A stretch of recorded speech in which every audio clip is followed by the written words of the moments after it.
Olá pessoal, tudo bem com vocês? Vamos para mais uma aula de biologia. Continuando o reino das plantas, dessa vez abordando o conteúdo folhas e flores. As folhas que apresentam formas muito variadas, no entanto, a grande maioria tem formatos que lembram lâminas. As folhas desempenham funções importantes para a sobrevivência da planta, e uma delas é a respiração. A respiração ocorre com todas as células vivas. É o processo realizado para se obter energia. A planta, para o processo de respiração, ela vai utilizar oxigênio mais nutrientes, gerando energia, H2O, que é a água, e ela vai liberar aquele CO2, né, o gás carbônico excedente que ela utilizou lá no processo de fotossíntese.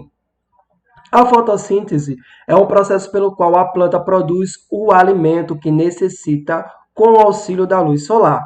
Então, ela vai utilizar o gás carbônico, a água, os sais minerais e, através da clorofila, que está presente lá nos cloroplastos, também vai utilizar a luz e, com uma reação que a planta vai desenvolver, vai formar a glicose, que é o alimento propriamente dito da planta, mais água e mais oxigênio. Esse é liberado na atmosfera que utilizamos para a nossa respiração. A transpiração, que é mais uma característica desenvolvida pelas folhas, é o processo de eliminação de vapor de água, realizado pelos estômatos. À medida que a planta perde água pelas folhas, ela vai sugando água do solo pelas raízes. As folhas, elas podem desenvolver certas adaptações, como, por exemplo, as folhas com gemas adventícias, como a folha da fortuna. É uma folha que nas extremidades ela forma gemas, e essas gemas elas irão dar origem a novas plantas. As brácteas, que são folhas adaptadas, como, por exemplo, nas buganvília, são folhas adaptadas que vão proteger as inflorescências ou as flores propriamente ditas. Existem também as folhas insetívoras, que são aquelas folhas adaptadas, como nas dioneia, que são plantas, podemos dizer assim, plantas carnívoras. Elas vão atrair insetos, prendê-los e ajudar aí diretamente na nutrição da planta. Uma observação que a gavinha e espinhos também podem ser folhas modificadas. Exemplos de gavinha são bem comuns nos maracujazeiros, né, que ajudam a prender a planta, né, ou no muro, ou em um galho, em alguma superfície. As folhas, elas possuem várias partes, né, constituídas por várias partes, como limbo, pecíolo, estípula e bainha. O limbo, como a gente pode localizar na imagem abaixo, é a parte mais conhecida da folha, ou seja, é a folha propriamente dita. O pecíolo é a parte estreita que fica localizada entre o limbo e o caule. E a estípula é uma pequena parte que protege o pecíolo. E a bainha é a parte inferior da folha. Ela protege a estípula. Nós temos aí uma imagem de uma folha, mostrando novamente essas partes da folha, o pecíolo, a nervura, a bainha, o limbo, e uma seta ilustrando aí como seria esse estômato. Então, o estômato vai ter essa imagem aí, né, que ela vai abrir e fechar, permitindo que a planta ela perca vapor de água, né, ela perca água, né? E algumas plantas, elas só abrem esses estômatos durante a noite, como é o caso dos cactos, porque se ela abrir durante o dia, ela vai perder bastante água. Com relação à classificação das folhas, as folhas elas são classificadas de acordo com as nevuras. As folhas podem ser classificadas em paralelinéveas, que são aquelas que possuem nevuras paralelas entre si, ou uninéveas, com nevuras ramificadas, na qual a gente pode observar na imagem abaixo. Com relação ainda das classificação das folhas, quanto à disposição das nevuras no limbo, a nervação. As folhas podem ser classificadas em uninévias, quando apresenta apenas uma nervura, paralelinévias, quando possui nervuras paralelas, peninévias, quando possui uma nervura principal e ramificações, e palminévias, quando ela possui várias nervuras principais. Com relação à flor, a gente vai observar que a flor ela é importante no processo de reprodução da planta, né? Como a gente pode observar logo abaixo, a função da flor, reprodução. E quais são as partes da flor? Então, nós temos aí o pedúnculo, o receptáculo, a sépala, a pétala. Nós também vamos ter o estame, que é dividido em antera e filete. Nós também vamos ter o tubo polínico, né, que vai permitir a entrada do grão de pólen. Nós vamos ter o estigma, o estilete, óvulos e ovário, que vai formar o pistilo. Nós temos aí uma representação de uma flor, né, que é uma das características das angiospermas. Ela é dividida na parte masculina e feminina. A parte masculina é chamada de androceu e a parte feminina é chamada de gineceu.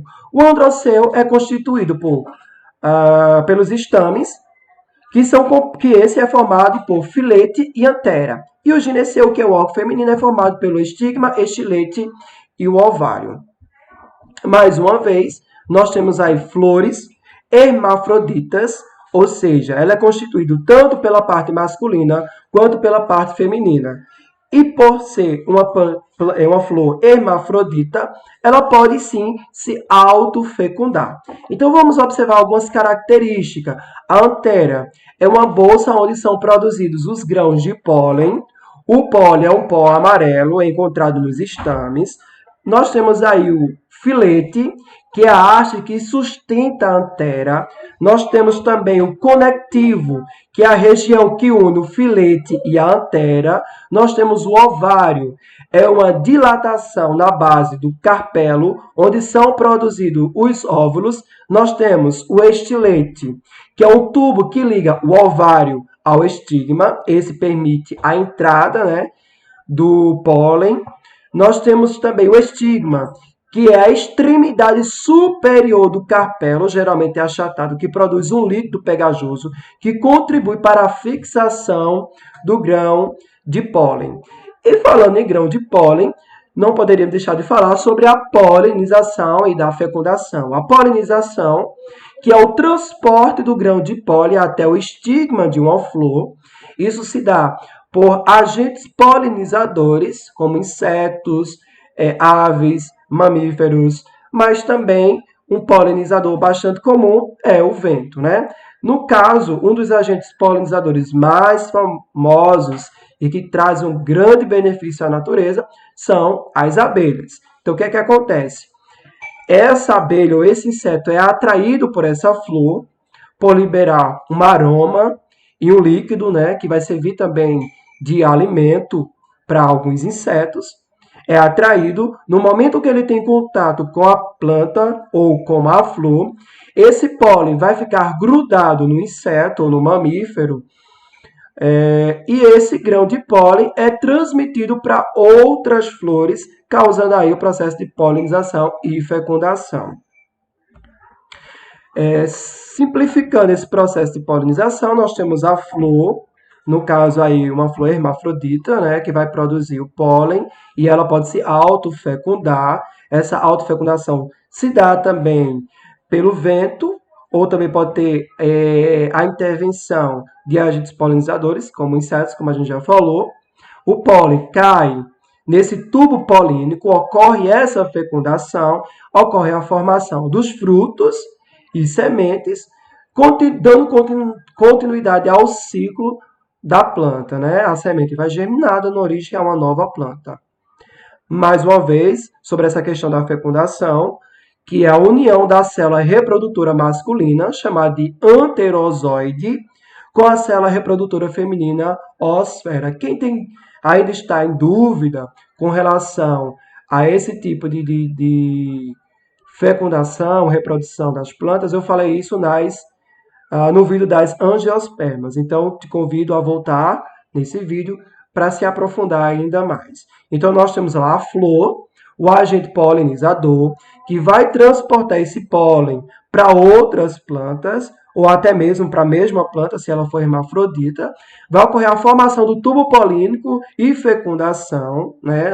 Nós temos lá a intervenção da oosfera, que é a célula reprodutora feminina, a formação e desenvolvimento do fruto, e esse fruto que vai conter, vai abrigar, proteger as sementes, e as sementes, quando em um lugar propício, vai germinar, dando origem a uma nova planta.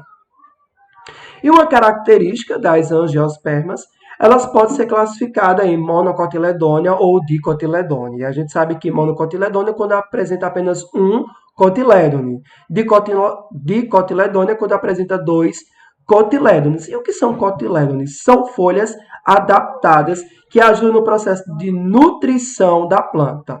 Então, monocotiledôneo, nós temos o exemplo: milho, o alho, o arroz, a cebola, o tomate e o chuchu. De cotiledôneo, nós temos o exemplo: feijão, café, amendoim, girassol, laranja, mamão e abacate.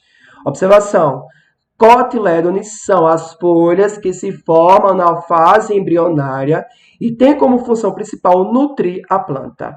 Obrigado por permanecer até aqui e fique ligadinho nas próximas aulas.